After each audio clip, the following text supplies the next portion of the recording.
a todos. Bem-vindos mais uma vez à Casa de Jesus. E hoje vamos dar continuidade ao capítulo 26, que é dar de graça o que de graça recebeste, mas vamos falar do dom de cura, que eu tinha prometido voltarmos aqui. E quando comecei a fazer o trabalho, dei por mim a pensar, meu Deus, onde é que eu me vim meter?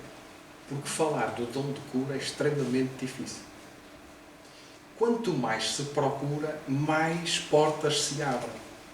E quando nós pensamos que já temos algo para trabalhar aqui, então vão aparecendo cada vez mais coisas.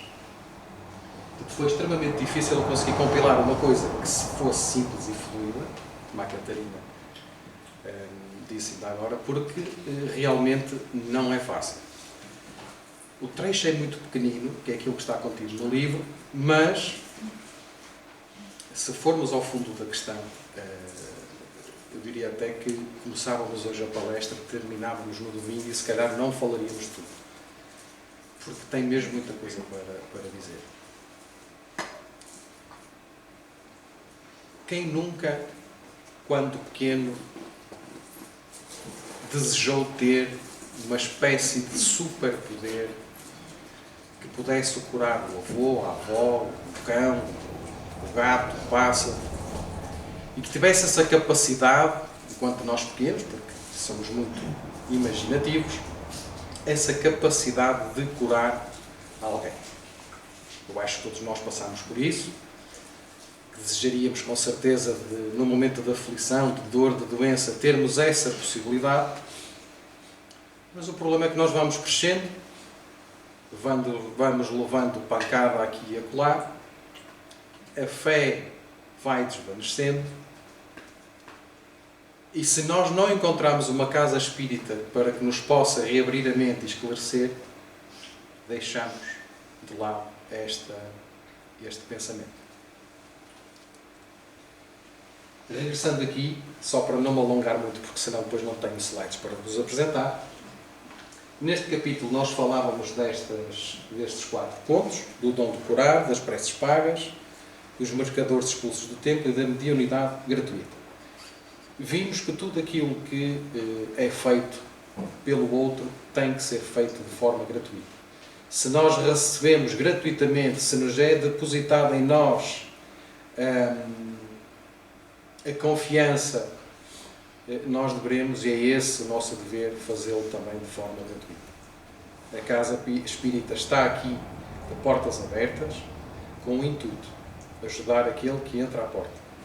E acreditem, todos nós nos encontramos doentes, independentemente do grau, uns mais do que outros, mas todos nos encontramos doentes.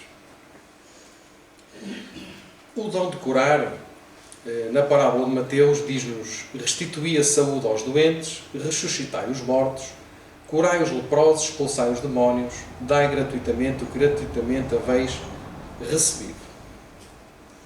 Kardec dá-nos esta pequena explicação e como eu disse ainda há minutos, daqui para a frente nós começamos a abrir portas e portas e portas e portas e vamos consultar o livro dos médiuns, o livro dos espíritos, regressamos ao Evangelho, vamos ver mais qualquer coisa e depois os domínios da mediunidade e depois isto e aquilo. É mesmo difícil falar deste ponto. O Evangelho não é fácil. Eu digo muitas vezes que é um manual de boa conduta, que nem todos nós vamos conseguir compreendê-lo na sua totalidade. Eu não. Vou percebendo pequenas coisas e tento-vos passar da melhor forma. Kardec é exímio naquilo que expõe, mas depois não basta só ler. E é o convite que também fica aqui. Então Kardec diz-nos para dar gratuitamente o que diz gratuitamente haveis recebido. Jesus passa isso aos discípulos e com essa recomendação prescreve que ninguém se faça pagar daquilo porque nada pagou. Ora, o que eles haviam recebido gratuitamente era a faculdade de curar os doentes e de expulsar os demónios, isto é, os maus espíritos. Esse dão este dão Deus lhes dera gratuitamente, para alívio dos que sofrem e como meio de propagação da fé. Jesus, pois, recomendava-lhes que não fizessem dele objeto de comércio, nem de especulação, nem meio de vida. E vamos repescar aqui um slide do trabalho anterior, só para podermos entrar um pouco mais no ponto que é o dom da cura. As palavras de Jesus, dai de graça o que de graça recebeste, ditas aos seus discípulos, referindo-se aos dons da mediunidade, merecem a nossa reflexão. Por isso, no Espiritismo, o exercício da mediunidade exige estudo, compreensão, dedicação, amor, desprendimento, etc. Mediunidade com Jesus, como é entendida, significa usá-la apenas em favor do bem ao próximo, sem receber qualquer vantagem material, em espécie ou favores. Sabem que estar aqui a fazer uma palestra não é nada fácil. E uma das coisas que eu digo isto, digo muitas vezes, não só a colegas daqui, mas noutras situações, que nós vamos tendo possibilidade de trabalhar fora daqui, e esse trabalho aparece sem nós estarmos a contar, e o trabalho é a ajuda ao próximo. Eu não estou à espera que ninguém me agradeça absolutamente nada. Eu, quando venho fazer aqui uma palestra, primeiro faço para mim e depois faço para todos nós. E não gosto, sinceramente, que me agradeçam, não é de certa forma sentir-me engrandecido. Não gosto, porque isto depois traz outras coisas por trás. E então, quando nós procedemos a esse tipo de trabalho, de ajuda ao próximo, vamos efetuando pequenas curas sem nos apercebermos. Voltando ao início, quando eu disse, quando nós éramos pequenininhos e fazíamos, ou gostaríamos de ter aquele super poder de curar o outro, nessa altura, quantos de nós terão dado passes aos nossos familiares? Pequeninos, sem sequer percebermos, nem sequer conhecimento, entre aspas, teríamos, porque se calhar podíamos ter outras vidas. Mas quantos de nós não fizemos passe aos nossos familiares? Hoje em dia, quantos de nós damos passe ao nosso companheiro, ao nosso colega de trabalho, sem nos apercebermos? Às vezes, um pequeno cumprimento, um pequeno abraço, uma pequena palavra, uma pequena oração, nós fazemos um trabalho enorme sem nos apercebermos. Os passes podem ser dados de múltiplas formas, não só aqui. Claro que aqui nós fazemos um trabalho que nós, entre aspas, os amigos do outro lado da vida, fazem um trabalho enorme, gigantesco. Mas em pequenas coisas da nossa vida, às vezes um pequeno telefonema, porque estamos chateados com alguma situação, o colega do lado, só o facto de nos ouvir, acaba por projetar em nós uma certa calma, uma certa paz. E essa ajuda, diretamente ou à distância, podemos chamar isso cura. Nós vamos ver já aqui algumas perguntas que, entretanto, eu coloco aqui para percebermos um pouco mais disto. Mas a cura está ao alcance de todos. De todos. E se calhar nós já fizemos algumas e não nos apercebemos. Por isso é que é essencial o estudo do Espiritismo. Porque tem coisas, tem tanta coisa que nós podemos buscar aqui e não nos apercebemos. Porque não nos apercebemos mesmo. E então nasce esta pergunta. Não sei o que eu faço. Está no livro dos Espíritos, que diz se os Espíritos influem nos nossos pensamentos e nos nossos atos. Claro que sim. Isso é o primeiro ponto. Os amigos dizem que é muito mais do que aquilo que nós imaginamos. É de tal ponto que, de ordinário, são eles que vos dirigem. Quando nós pensamos que temos um livre-arbítrio gigantesco, ele é do tamanho de uma formiga. pouco decidimos. E na maior parte das vezes é aqueles que nos acompanham que nos influenciam para uma boa decisão ou por uma menos boa decisão. Nós temos uma vantagem, que é o nosso anjo da guarda. E deixo a pergunta: quantas vezes nós nos lembramos do nosso anjo da guarda? Às vezes parece que aqui nós lembramos de tudo, mas no nosso dia-a-dia, quantas vezes nós nos lembramos do nosso anjo da guarda?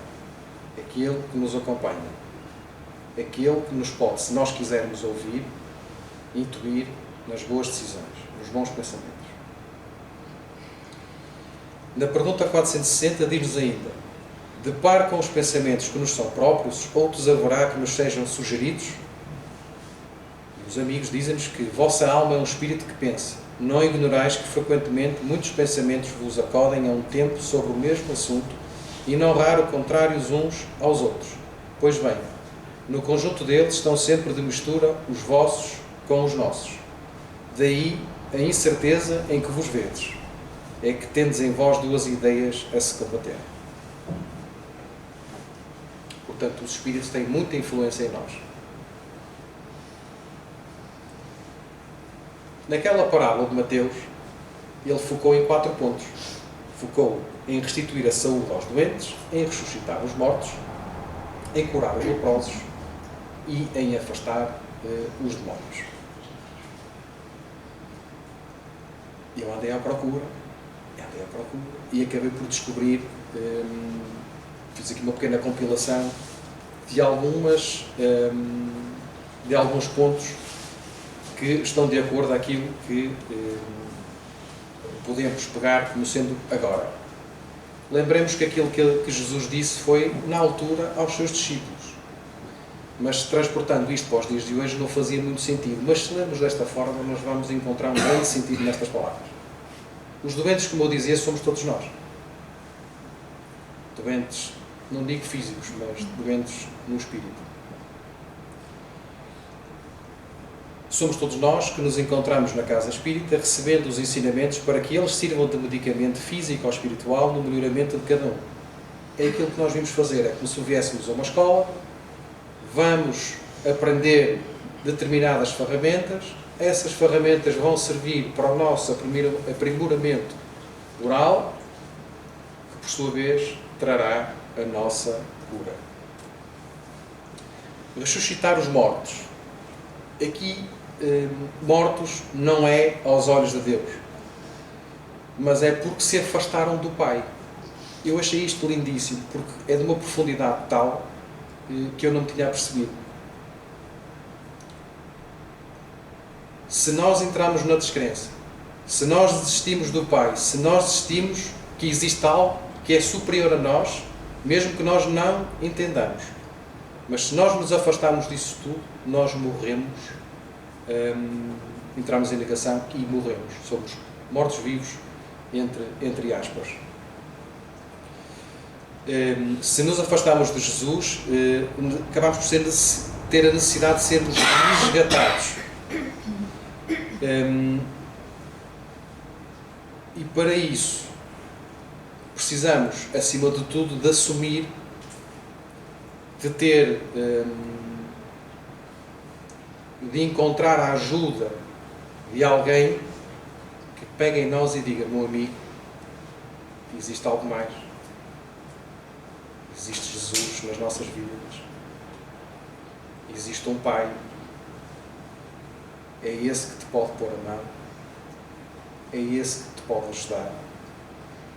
E se essa pessoa tiver fé e realmente quiser, vai se tornar um doente como nós somos. Se calhar alguns, não digo aqui, mas alguns no mundo, haverá quem tenha morrido para Deus e para com Jesus. Curar os leprosos é todos aqueles que se desviaram do caminho e que mais tarde e que são mais tarde excluídos pelas sociedade humana. São aqueles que possuem o conhecimento, onde mais responsabilidade lhes é colocada, mas que falham e se tornam por sua vontade ou do outro excluídos. A falta de fé lhes toldou o pensamento, mas um dia tornar-se-ão doentes. Então, nós vamos ficar sempre doentes, ao fim e ao cabo. Essa cura vai existir ao longo das reencarnações. A doença existe em variedíssimos graus, como eu dizia. Aquele que entrou arrastando o pé para uma casa espírita procurando ajuda, e aqueles que cá estão há muitos anos, que já sabem muito pouca coisa, mas que continuam doentes. É assim que eu penso.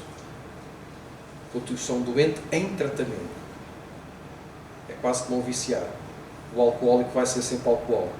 Encontra-se sóbrio durante X anos. Mas continua a ser um alcoólico. E sabe que se um dia pegar num copo e beber, ele vai cair. Fé, existência, a nossa vida tem que haver muita perseverança, senão nós não vamos conseguir vencer. Expulsar os demónios. Isto tem que ser visto de uma outra forma. Todos nós temos demónios na nossa cabeça, sejam eles vícios, sejam eles pensamentos, sejam eles atitudes, seja o que for. Só a nossa mudança, só a nossa melhoria, conforme é feito aqui o convite, e inúmeras vezes pelos nossos colegas, só essa alteração de estado, de vibração, irá fazer com que nós passemos a doentes. Ok? Então nascem estas questões todas. Então o dom de curar está ao alcance de todos? Sou eu que curo? Ou é mais alguém? Como é que eu sei se tenho esse dom? Também é uma pergunta interessante. Porque, é como eu digo, eu em pequenino tinha essa vontade de querer curar toda a gente. Porque se calhar era pequenino. E se calhar tinha essa... Pronto, gostava de ter esse dom, de poder curar tudo e mais alguma coisa. E depois, mais tarde, queria ser bombeiro. Quer dizer, não sei porquê, mudei assim as coisas, mas pronto. Então, como é que eu sei se tenho esse dom? Eu vou a algum sítio e dizem, vou ler alguma coisa e fico a saber. Eu posso receber esse dom de alguém, ou posso passar esse dom para alguém. Portanto, ele é transmitido. E, por último, é lícito eu cobrar algum serviço que faça a alguém em seu benefício? No livro dos médiuns tem muita coisa sobre isto. E no ponto 159, Kardec diz-nos assim: todo aquele que sente, num grau qualquer, a influência dos espíritos é por esse fato médium. Portanto, todos somos médiuns, porque a certa altura nós vamos notar sempre qualquer coisa.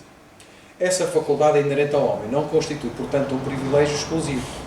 Por isso mesmo, raras são as pessoas que dela não possuam alguns rudimentos. Neste caso, as mulheres saem sempre mais beneficiadas, têm aquela coisa que lhes chamam o sexto sentido, que mais não é do que este tipo de sensibilidade que podem ter.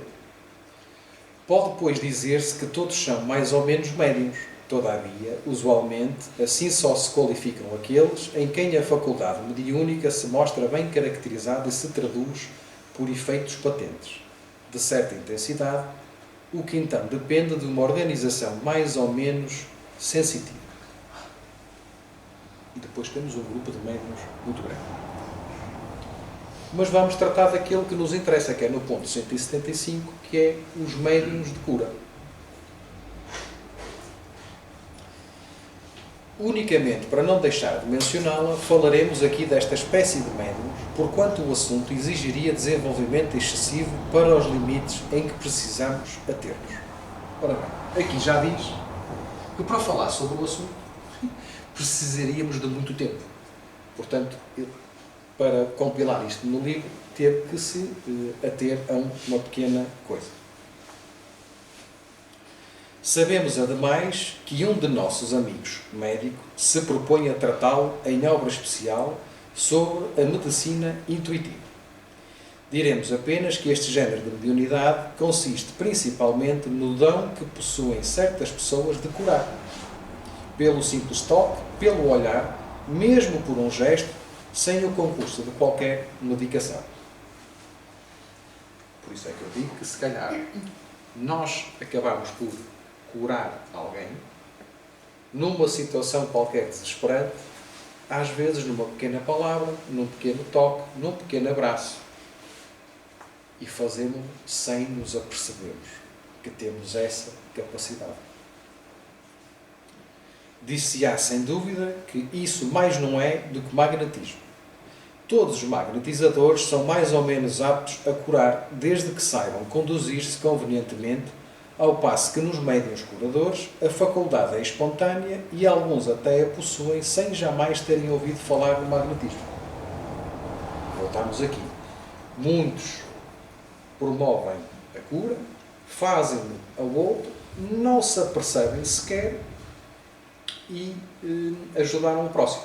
Um exemplo. Quantas vezes vem um colega qualquer ter connosco, trabalho, pode ser familiar, não interessa. E vem e chega ali e começa a desabafar os problemas todos da vida, e chega ao fim. E ele vai aliviar e nós ficamos assim, meu Deus, eu a pensar que tinha problemas e este está bem pior do que eu. E sem nos apercebermos, conforme nós vamos ouvindo o seu desespero, vamos pensando, confia, tem calma, as coisas vão se resolver. E às vezes dizemos, tem calma, é uma fase, acredita, faz uma prece, vais ver que as coisas se resolvem. E sem nos apercebermos, ajudamos o outro. Podemos chamar isso uma cura. Momentânea, mas foi uma cura. Então, e continuando aqui no livro dos médiuns, é feita 9 questões aos espíritos e eles respondem, e são também estas 4 perguntas servem de resposta àquilo que eu tinha colocado. Podem considerar-se as pessoas dotadas de força magnética como formando uma variedade de médiuns? Não há que duvidar. Entretanto, o médium é um intermediário entre os espíritos e o homem. Ora, o magnetizador, aurindo em si mesmo a força de que se utiliza, não parece que seja intermediário de nenhuma potência estranha. E os amigos dizem, é um erro. A força magnética reside sem dúvida no homem, mas é aumentada pela ação dos espíritos que eles chamam em seu auxílio. Se magnetizadas com o propósito de curar, por exemplo, e invocas um bom espírito que se interessa por ti e pelo teu doente, ele aumenta a tua força e a tua vontade, dirige o teu fluido e lhe dá as qualidades necessárias. O trabalho que é executado aqui pelos bons espíritos na sala de passes, os colegas que lá estão a fazer os passes são apenas as ferramentas para os amigos do outro lado da vida trabalharem esses fluidos e darem-nos na quantidade, àqueles que estão sentados, na quantidade e dependendo sempre da sua necessidade. Não há diferenças entre os passistas. Pensar que um tenha um passe mais poderoso do que o outro é por engano.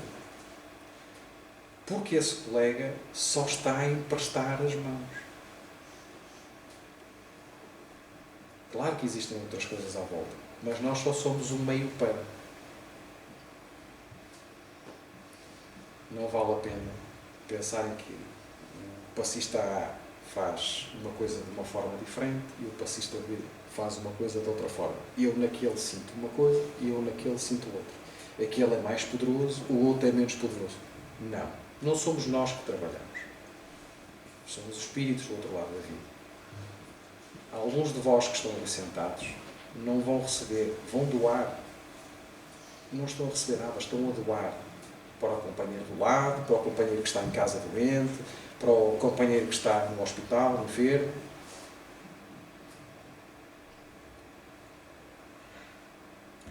E depois tem outras coisas, tem a ver com o mérito que aquele tem a ver com a lei da causa e efeito. Portanto, é um engano pensarmos que determinado passista é diferente do outro. Não. O trabalho, antes de ser feito, já está pensado do outro lado da vida. E os amigos que estão aqui são apenas a ferramenta para que isso aconteça.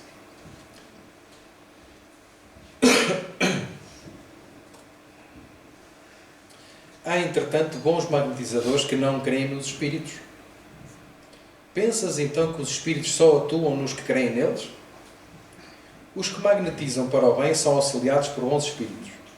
Todo o homem que nutre o desejo do bem o chama sem dar por isso, do mesmo modo que pelo desejo do mal e pelas más intenções chama os maus. Vibração. Todos nós mudamos de vibração milhentas vezes durante o dia.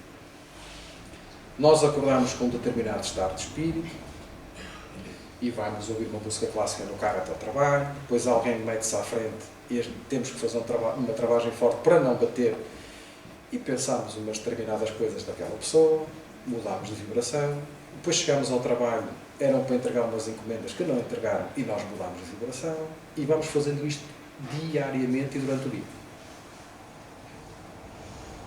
É extremamente difícil para os companheiros que aqui se encontram do outro lado da vida conseguir harmonizar a casa e ainda mais aqui dentro, na sala de passes, para que tudo possa correr melhor.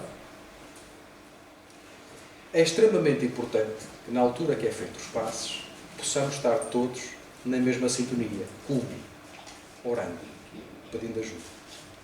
Porque se no instante em que nós estamos aqui sentados estamos a orar e a pedir pelo próximo, daqui a nada vamos estar lá dentro e vão estar outros companheiros a fazer o mesmo que nós estávamos a fazer. Sem nos apercebermos, todos nós partilhamos fluidos de uns para os outros, todos nós vamos ajudar na cura uns dos outros. Portanto, nós estamos a curar uns aos outros, aos bocadinhos.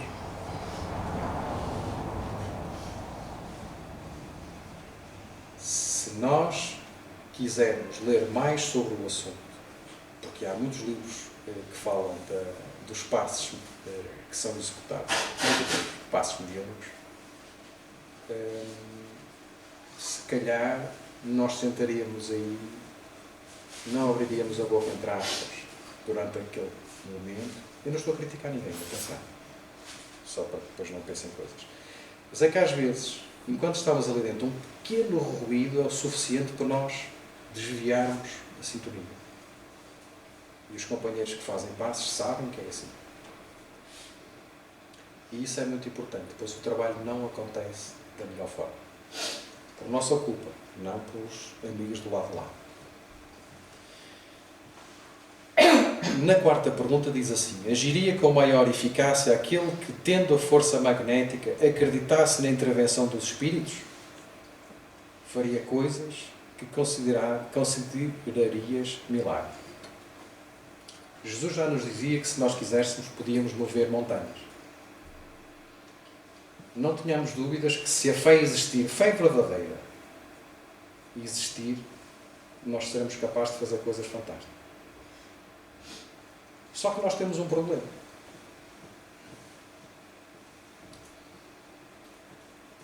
Nós queremos soluções rápidas. Não dá. Eu quero descansar o cão do vizinho está a ladrar e eu, porque sou aprendiz de espírito, digo assim, não, vou fazer uma prece e espero que o cão se cale para eu poder descansar. Só que não é assim tão simples. E nós já estamos a fazer a prece com um olho a pensar na prece e o outro a pensar se o cão se vai calar ou não. Já estamos em descrédito. Como é que nós queremos que as coisas aconteçam se nós não temos fé? E estamos a falar, isto é um exemplo assim um bocado abstrato, mas estamos a falar nisto. Imaginem por uma situação de doença de alguém, ou até nossa.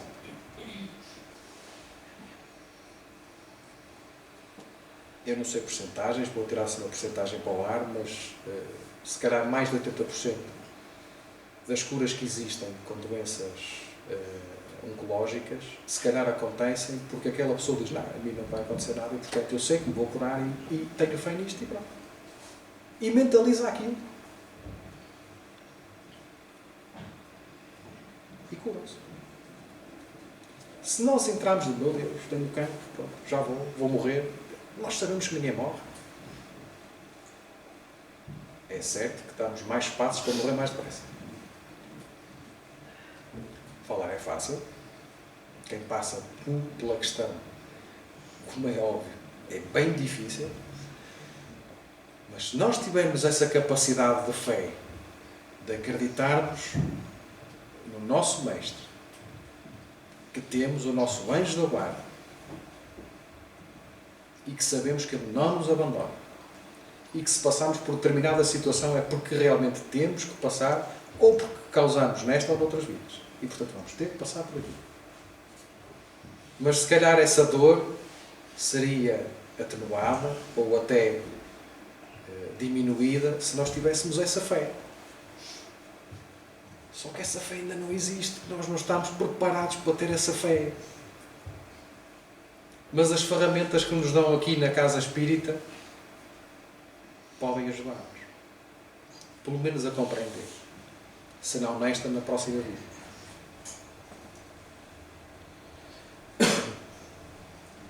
Na quinta pergunta, há pessoas que verdadeiramente possuem o dom de curar pelo simples contacto, sem o emprego dos passos magnéticos? Sim.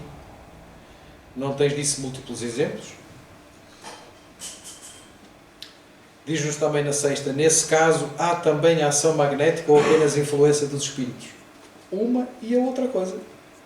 Essas pessoas são verdadeiros médiuns, pois que atuam sob a influência dos espíritos. E isso, porém, não quer dizer que sejam quais médiuns curadores, conforme o entendes. Percebem porque é difícil falar do dom de cura? Se está ao alcance de todos, em maior ou menor grau, como é que eu consigo pensar assim, ora bem, será que eu tenho esse dom? Eu gostava, quando tinha 3 ou 4 anos.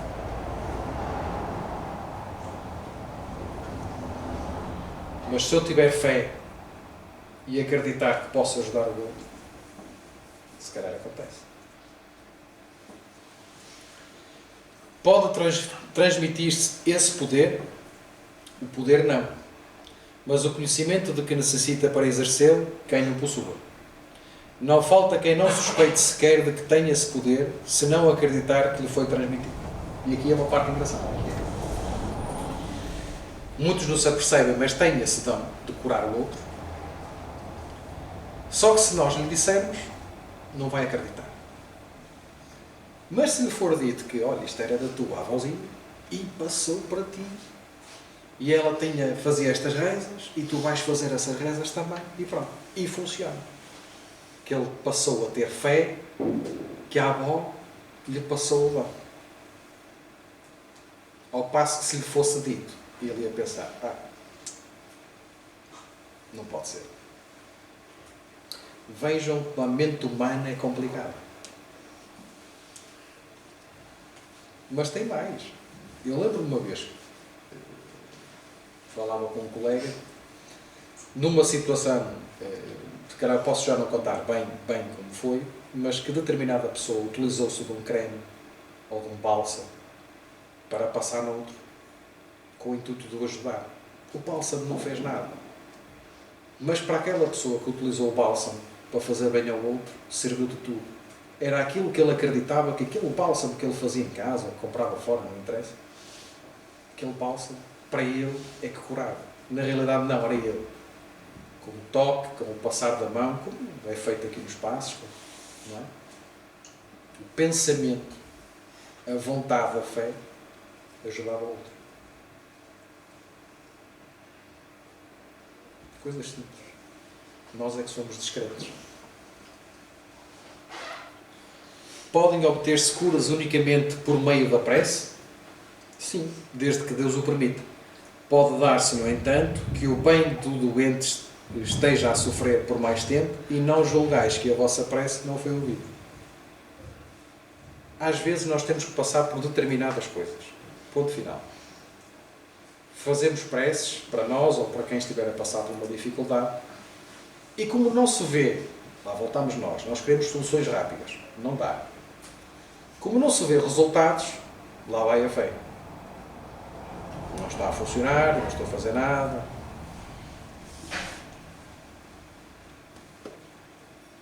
Eu, se partir uma perna, pelo menos um mês tenho que estar parado. Ou pelo menos com gesso. Então, naquele período.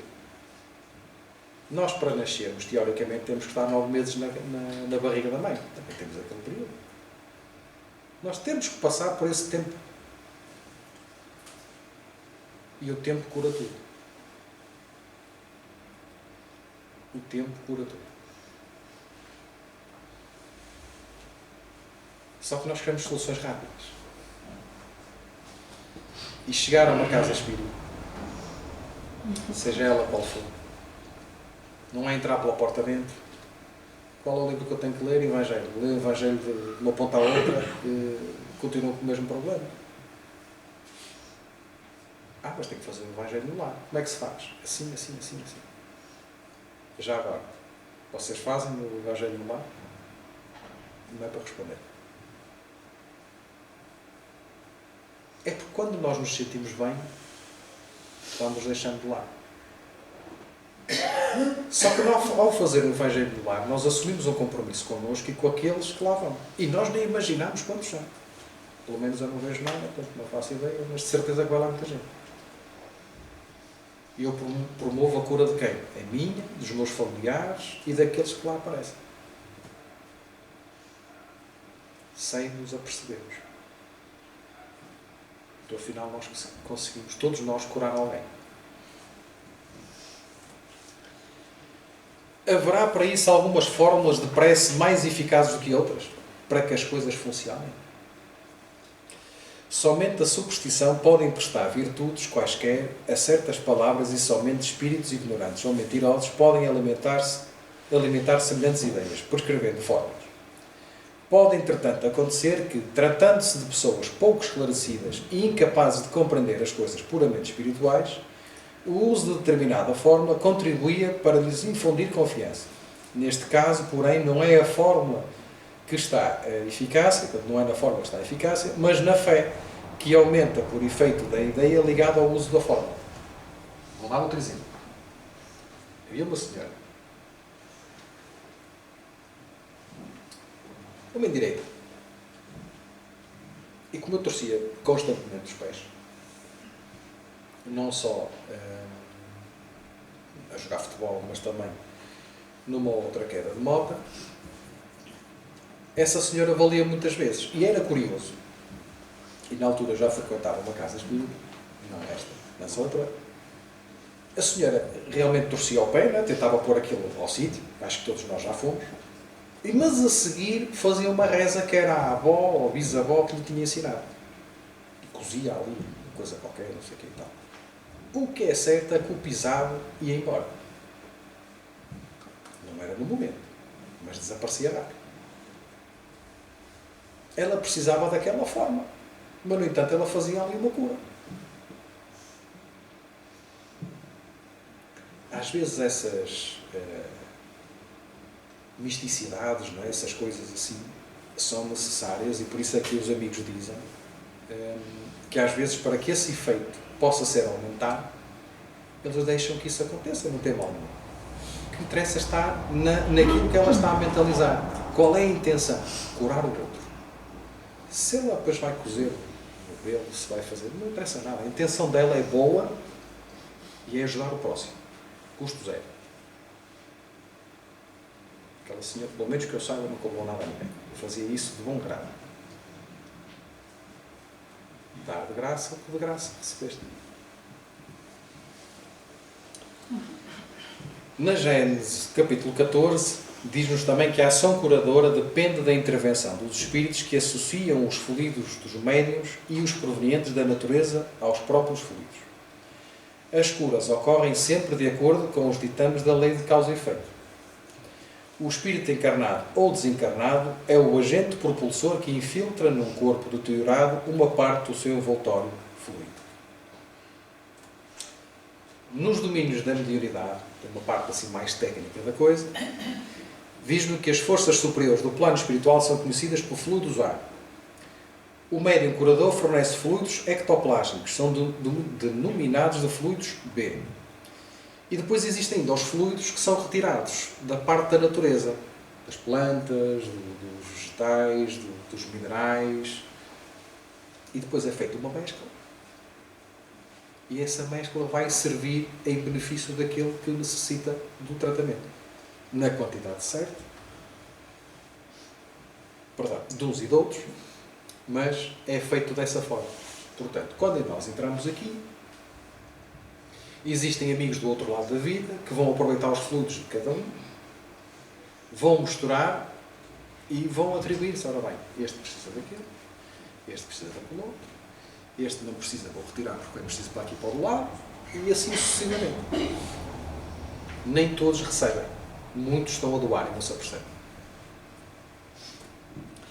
A cura se opera pela substituição de uma molécula malsã por uma molécula sã. Depende também da energia da vontade, que quanto maior for, tanto mais abundante emissão fluídica provocará e tanto mais força de penetração dará ao fluido. O poder curativo estará, pois, na razão direta da pureza da substância inoculada. Isto está na Gênese. E agora tenho aqui um slide repetido, não sei porquê. Portanto, o trabalho na casa espírita não acaba quando nós terminamos aqui a palestra. Continua dentro, dia após dia.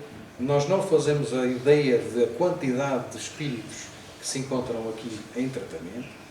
Aqueles que nós trouxemos connosco, aqueles que não tiveram autorização para entrar, mas que estão lá fora e estão a ouvir, um dia terão também a sua oportunidade de entrar. E por isso é que é preciso ter aquele recato, aquele silêncio, não só vocal, mas também mental quando entramos aqui. Quando eu digo que os espíritos do outro lado da vida têm um trabalhão gigantesco para conseguir harmonizar a sala, a casa, porque isto é uma casa, um hospital, e nós não vemos. É mesmo muito grande. Porque eu posso vir mais nervoso ou mais calmo do trabalho. A Catarina pode vir super bem disposta e estar numa vibração diferente. O Pedro pode ir mais chateado, se calhar com a Catarina, e bem noutra vibração qualquer. E quando o lago está sereno, entra alguém e pum, mais uma pedrada. Vocês já viram qual é o resultado de uma pedrada? Aquelas ondulações. Mais um trabalho enorme para voltar a pôr outra vez tudo estável, calmo. Por isso é que é aconselhável chegar sempre um pouco mais cedo, amenizar a nossa mente, habituar-nos à vibração que a casa tem, na altura dos passos, mentalizar a ajuda ao outro. Porque se nós mentalizarmos a ajuda ao outro, existe o outro que vai mentalizar a nossa ajuda e vamos nos ajudando um ao outro. Promovemos a cura a uns e a outros, deste e do outro lado da vida, porque todos, e resumindo a palestra de hoje, todos temos o dom de cura em maior ou menor nível. Todos, sem exceção. Todos.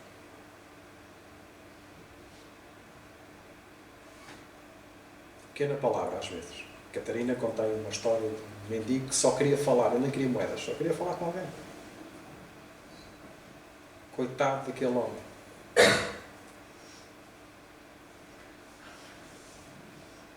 Só queria falar. E nós aprendemos muito com eles. Não só esses, mas os amigos que se comunicam aqui, do outro lado da vida, que trazem o seu exemplo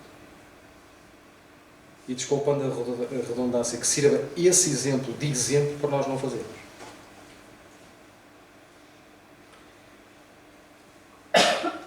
Terminando com este slide, para nós termos bem ciente que temos sempre alguém ao nosso lado, na maior das aflições, está lá sempre aquele que é o nosso anjo da guarda, que raramente nos lembramos dele,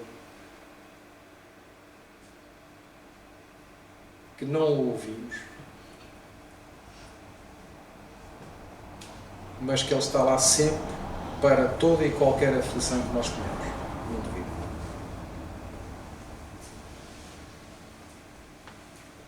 Este era o trabalho. Convidava a todos agora que pudessem encerrar os olhos.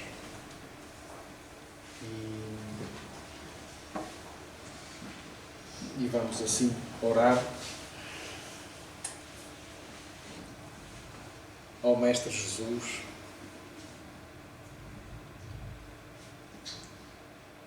agradecendo-te, Mestre, pela paciência que tens com todos nós.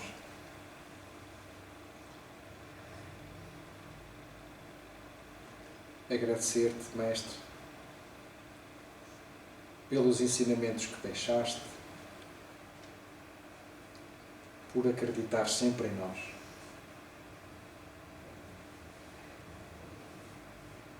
Por saberes que todos, sem exceção, chegaremos até ti.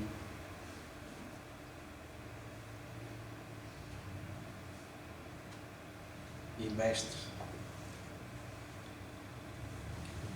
como nós gostaríamos de ser trabalhadores da tua seara.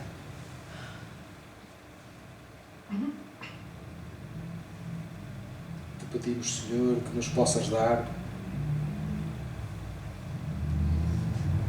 a esperança, que nos possas ensinar o que é o amor,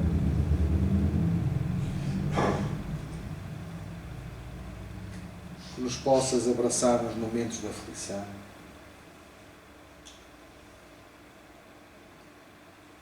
que nos possas dizer para termos fé,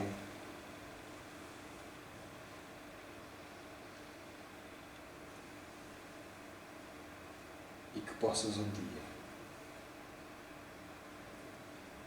quando toda a dor desaparecer,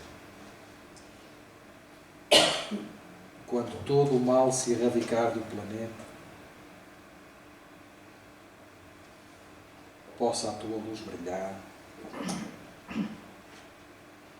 possa a tua luz ser o nosso sol,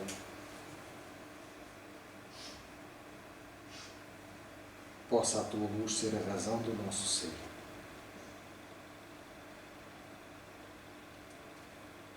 Obrigado, Mestre amigo. Abraça-nos com o teu manto de misericórdia. Acompanha-nos até casa. Que assim seja.